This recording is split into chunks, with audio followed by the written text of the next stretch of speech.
What's up guys, Houndish here, and today we're jumping in with a weekly reset preview for Destiny 2, which of course will be Tuesday the 25th of June. And so we're about to wrap up the first month of the Final Shape as we head into week 4, so it's going to be interesting to see if any other Final Shape content bits will drop, but otherwise we do know that Grandmaster Nightfalls are launching this week, so that'll be a good one. Additionally, we have the launch of the Master version of Salvation's Edge, but on top of that the Echoes season continues, so we get more seasonal challenges, quest steps and story, plus we'll talk about updates from Bungie, and otherwise we'll round up all of the featured activities and key rewards for the week to round up the bulk of the content that you guys need to know about as we head into the weekly reset. So as always guys, I hope you enjoyed this video, and if you find it useful, a rating below very much helps us out on the channel. And now without further delay, let's get into it. And initially, it is worth saying, we're not sure if we're going to get any other additional content, secrets or unlocks on the Pale Heart with the weekly reset, but of course the Grandmaster version of Excision will refresh, so all of the Excision related rewards will refresh. On top of that, in the Pale Heart we will get another featured co-op mission with a pinnacle reward. And of course the reset for the vendor challenges in the Lost City. Otherwise, we'll simply have to wait and see what happens next. Additionally though, one of the main pieces of content dropping this week, of course, will be Grandmaster Nightfalls, so the Glassway will be the featured Nightfall this week. And in terms of the featured weapon reward, we're not 100% sure, but assuming it follows the listing for weapons on Shaxx's focusing inventory, then it should be the Azumi RR4 this week. But additionally, Bungie have said that we will get bonus Vanguard ranks and Nightfall loot all week long, so it's going to be a good time to play. We can finally get started on Grandmasters, as well as those additional reward drops. And now that the focus has moved away a little bit from the new content on Pale Heart or the seasonal stuff, of course, it should make Nightfall somewhat more interesting, so let us know if you'll be jumping into those this week. And then over in the Helm, we will get the refresh for all of the episode content, so that'll mean new pinnacle drops on the main activities, but on top of that, we'll get new quest steps at Failsafe for the first part of the story, Act 1. And then as we look to the weekly challenges, firstly we have Scratch the Surface 3 to complete Act 1 Part 3 of A Rising Chorus. I believe this will actually be the final part of the sort of Act 1 story quest, so it'll be interesting to see what happens there. There's also Research and Development though, to complete the research quest for Specimen ID Nest 3, and completing the quest will unlock upgrades from Failsafe.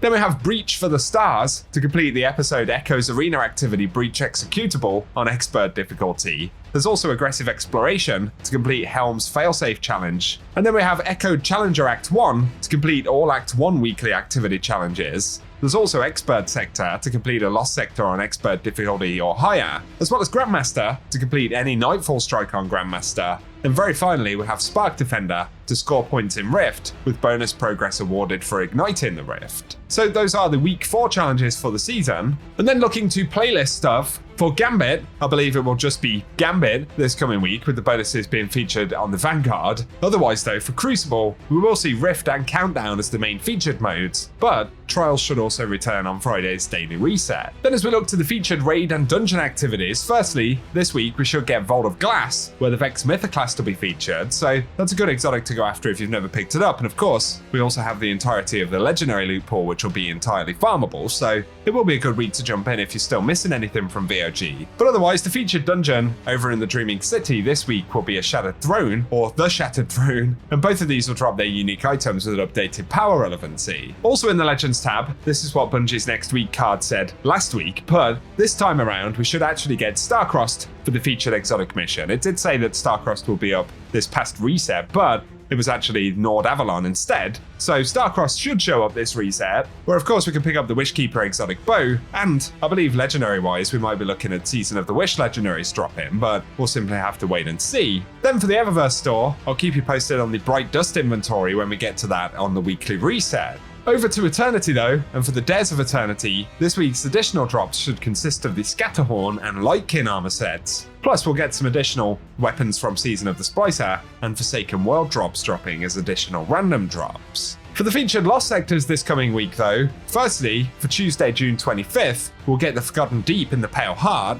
Of course, these now drop exotic engrams, or they have a chance to drop exotic engrams when completing solo, but they still have a legendary loot pool, and that will consist of the combined action, Last Foray, Parabellum, and Old Sterling as potential random drops. Then on June 26th, we'll get Petition, where we also have the chance to pick up the Geodetic HSM, Glissando 47, Heliocentric, and Mikado 45. But for June 27th, we'll get Bunkery 15 on Europa, which can drop the Crux Termination, Nax Perennial, PSI Hamatic, and the Rossarago. And from there, the legendary weapon pool should reset, but June 28th will be Concealed Void, June 29th will be the Conflux on Nessus, then on June 30th we'll get Thrillodrome on Neomuna, and finally Hydroponics Delta on Neomuna for July 1st. Just keep in mind though, the exotic engram drops from those lost sectors are still useful for leveling up Raoul, where we can pick up the new armor via the focusing menu, so something to think about. And very finally, for the Ascendant Challenge this week in the Dreaming City, it will be the Keep of Owned Edges, which is found via Harbinger's Seclude. So if you don't know the location for that one, I'll show some gameplay at the end of the video. But otherwise guys, that's what we have to talk about with the weekly reset today. So as always, I hope this one's been useful, and if it has, a rating below very much helps us out on the channel. Also be sure to get subscribed so I can keep you posted with more Destiny content. Also let us know in the comment section what you're most looking forward to with the weekly reset. But otherwise, I appreciate you tuning in, and I hope you guys have an awesome day.